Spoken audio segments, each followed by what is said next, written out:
साथियों नमस्कार। आपका स्वागत है बुंदेलखंड नेचुरल्स में। साथियों, जैसा कि आप देख रहे हैं, आज हम कृषि चौपाल हमने लगा रखी है और मैं इस कृषि चौपाल में परिचय कराना चाहूंगा। मेरे साथ हमारे कुछ मित्र हैं, किसान साथी, हमारे भाई बंधु हैं जो हमारे सहयोगी हैं कृषि कार्य में, हमारे आस पड़ोस में ये खेती कर रहे हैं। और आज हम चर्चा करेंगे, ये लोग भी पहले धुआंधार रासायनिक कृषि करते थे, यानी कि उस कृषि में सबसे खतरनाक से खतरनाक केमिकल, पेस्टिसाइड, फंगीसाइड, हर्बिसाइड सब कुछ डालते थे। धीरे धीरे इन्हें समझ में आया खेती के विषय में बताने पे, समझाने पे, आज ये प्राकृतिक या देशी कृषि कर रहे हैं, नेचुरल फार्मिंग कर रहे हैं। तो आज का हमारा विषय यही है कि धीरे धीरे किसानों में जागृति आनी चाहिए। जब किसान जागरूक होगा तब वो प्राकृतिक खेती करेगा, रसायनों से दूर रहेगा, उसे पता चलेगा रासायनिक कृषि कितनी नुकसानदेही है। क्योंकि कहीं ना कहीं किसान किसान होने से पहले एक परिवार का पालक है, पिता है, मुखिया है, और वो जो बाजार से या अपने खेत से जो उगा करके ले जा रहा है, वो अपने बच्चों को, अपने माता पिता को, अपने समाज को, अपने रिश्तेदारों को भी खिला रहा है।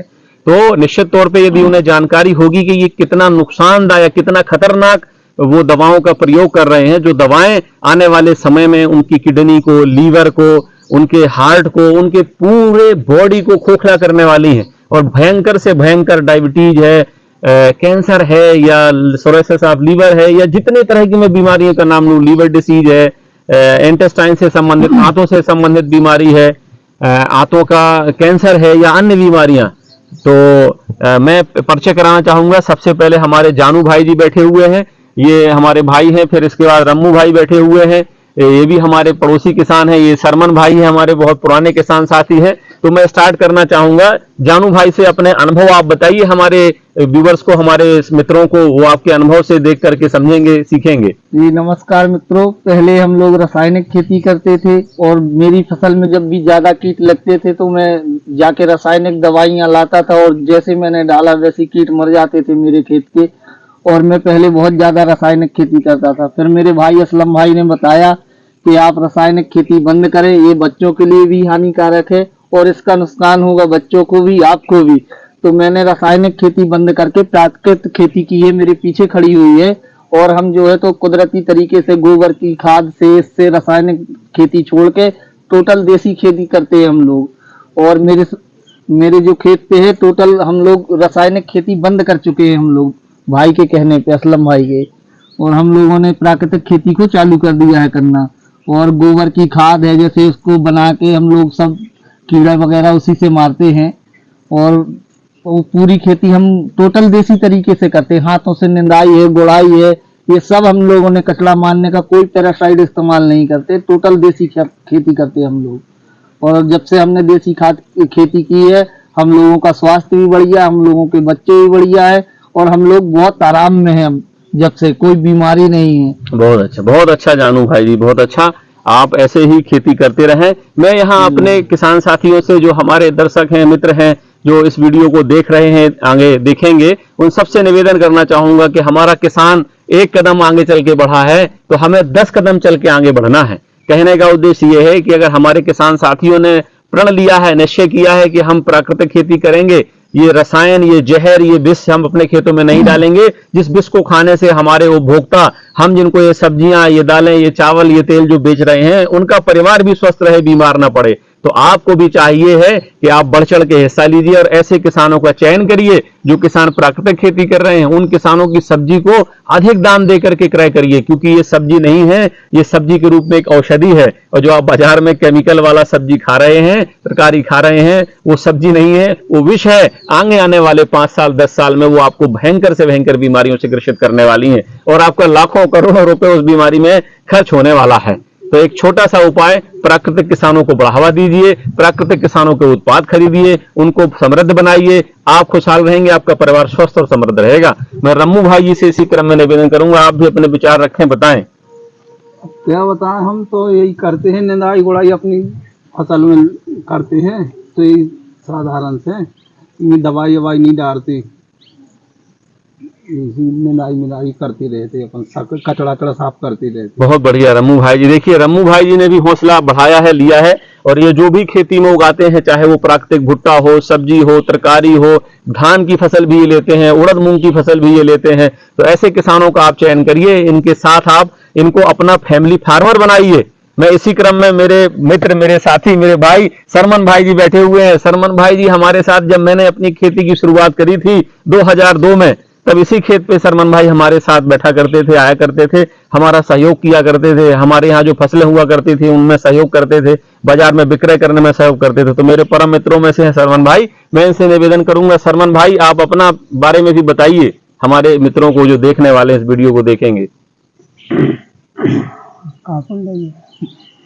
आप अपने विषय में बताइए, इस खेत में क्या किया आपने?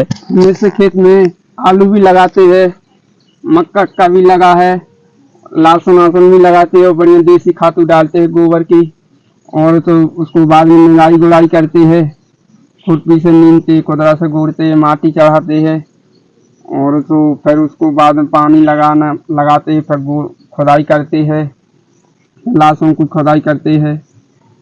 और बाद में विवाह है तो उसको अभी दवाई डालेंगे, उसको फिर होएंगे, पैदागिरी इसकी होगी, कचरा सा मरेगा। चलिए सरमन भाई जी थोड़ा सा बोलने में सकचाते हैं, शर्माते हैं। आज उन्होंने बहुत अच्छी बात कही कि हम अपने हाथों से किसानी करते हैं, हम किसी भी तरह का पेस्टिसाइड, खरपतवारनाशी या दवाओं का उपयोग नहीं करते हैं। तो देखिए मेरा ये वीडियो बनाने का आज का उद्देश्य ये था, इस कृषि चौपाल लगाने का हमारे मित्रों के साथ, हमारे भाई बंधुओं के साथ, कि किसान भी इस चीज को समझ रहा है, लेकिन कई सारे किसान इस चीज को अपनाना नहीं चाहते हैं बड़े लेवल पे। उसका कारण एक है, क्योंकि जब वो अपनी फसल को, उपज को प्राकृतिक तरीके से ग्रो करते हैं, नेचुरल तरीके से ग्रो करते हैं, दिन रात मेहनत करते हैं, 24 घंटे अपनी जान जोखिम में डाल करके, आपने देखा होगा बारिश में सर्पदंश से मृत्यु बहुत किसानों की होती है, कई जहरीले जानवर, कई तरह की बीमारियां किसानों को, ठंडी गर्मी बरसात 24 घंटा वो खेत पे लगा रहता है। इसके बावजूद भी जब वो अपनी उपज को बाजार में लेकर के जाता है तो उसकी उपज का मूल्य सही नहीं मिलता, तो किसान का हौसला टूट जाता है। उसे लगता है कि इससे अच्छा तो वही था कि हम प्राकृतिक खेती ना करते, रासायनिक खेती डाल के, जहर डाल करके खूब अधिक उपज निकालते, खूब बड़ी बड़ी लौकियां, बड़ी बड़ी कद्दू पैदा करते केमिकल डाल करके। और जैसे आपने सुना होगा कि लोग तमाम तरह के प्रपंच उपयोग करते हैं अपनी खेतियों में। तो आपसे निवेदन है कि आप इन हमारे किसान साथियों का, हमारा सभी का हौसला बढ़ाइए। और मेरी विनती है, मेरा एक निवेदन भी है, मेरा एक दीर्घकालिक विचार भी है कि जो किसान, जो हमारे साथी, जो भी हमारे भारतीय बंधु हैं, भाई हैं, जो खेती कर रहे हैं तो बहुत उत्तम है, जो नहीं कर रहे हैं, कोई दूसरे व्यवसाय में कोई दूसरा कार्य कर रहे हैं, वो साथी हमारे अपने किसानों का चयन करें, अपने किसानों के खेत पर जाएं, देखें कि वो किसान कितनी मेहनत से अपनी खेती करता है। तो उन किसानों को अपना फैमिली फार्मर बनाएं, अपना पारिवारिक किसान बनाएं, और आपके यहाँ, आपके घर में, आपके किचन में जो भी सामान लेना है, आना है भविष्य में, वो ऐसे कर्मठ और मेहनती किसानों के यहाँ से ही लेना है, भले ही उसका उपज हमें थोड़ा अधिक क्यों ना देना पड़ जाए। क्योंकि मैंने बताया है कि आज मार्केट में क्या चल रहा है, आज बाजार में मैं खुद चकित रह जाता हूं और बड़ा तकलीफ में रहता हूं जब मैं देखता हूं। कई बार ऐसा होता है कि कोई किसान के यहाँ मैं बैठता हूं तो मैं देखता हूं, मैं एक घटना आपके साथ शेयर करना चाहूंगा। एक किसान के यहाँ मैं बैठा हुआ था, तो उस किसान के यहाँ पे जो है मिर्च लगा हुआ था, और वो मिर्च में एक दवा डाल रहा था, लेमडासाइहेलोथ्रिन था शायद उसमें, या मेरे ख्याल से क्लोरपाइरिफास साइपरमेथ्रिन था, मुझे याद नहीं है। ये बहुत ही खतरनाक रसायन है ये, और वो उसका वेटिंग पीरियड मेरे ख्याल से 7 दिवस का है लगभग। और वो किसान डाल रहा था, मैंने कहा कि यार ये क्यों डाल रहे हो तुम इसमें मिर्च में? तो बोले भैया इसकी परसों नरसों तुड़ाई होनी है और बाजार में बेचना है, यदि हम नहीं डालेंगे तो कीड़े नुकसान पहुंचाएंगे इसमें। तो मैंने उससे बोला किसान से कि भाई ये 7 दिन का तो इसमें कम से कम इस जहर का कम होने का अवधि है, इसके पहले इसको नहीं तोड़ना है। तो उसकी मजबूरी थी, वो बताने लगा भैया अगर हम नहीं तोड़ेंगे तो ये बड़ा हो जाएगा, खराब हो जाएगा, मार्केट में डिमांड ज्यादा है। तो मैंने उस किसान से कहा कि यार ये जो जहर है इसमें तुमने डाला है, इसके अंश शेष है, बाजार में ले जाके तुम बेचोगे तो कोई दूसरा व्यक्ति खाएगा इसे, तो वो बीमार पड़ेगा, गंभीर बीमारियां हो जाएंगी। तो उस किसान का जवाब था भैया हमें थोड़ी ना ये खाना है, हमें तो बाजार में बेच देना है, दूसरे को खाना है। तो मैंने उससे निवेदन किया कि भाई साहब कल के दिन जब आपके पास मिर्च नहीं होगा, सब्जी नहीं होगी, तो आप भी बाजार से खरीदने के लिए जाएंगे और जैसा आप सोच रहे हैं वैसा ही दूसरा किसान सोच करके उस सब्जी में जहर डाल करके लाएगा, तो निश्चित तौर पे आपका परिवार खाएगा और आपका परिवार भी वही गंभीर बीमारियों से ग्रसित होगा। तो कहने का उद्देश्य यह है कि किसान भी मजबूर है, परेशान है, वो इसलिए डालता है कि बाजार में उसे रेट अधिक मिलने वाले हैं, या अगर वो साइज अच्छी बढ़ाएगा, उपज अच्छी लेके आएगा, भले ही वो जहर डाले, केमिकल डाले, दुनिया का ऊटपटांग चीज वो सारा खेत में लाके झोंक दे, भले ही उसको खाने के बाद आप बीमार पड़े, खेत आपका अस्वस्थ हो, खेत धीरे धीरे आपका बंजर हो जाए, मृत हो जाए। तो मेरा निवेदन है आप सभी से पुनः कि ऐसे किसान साथियों को प्रमोट करिए, ऐसे किसान साथियों का सहयोग करिए और इन किसान साथियों को जो प्राकृतिक कृषि करने का दृढ़ संकल्प लिया है, उन किसान साथियों को सहयोग कर उन्हें अपना फैमिली फार्मर बनाइए।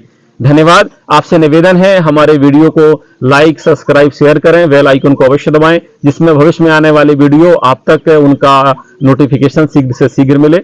धन्यवाद। जय हिंद, जय बुंदेलखंड।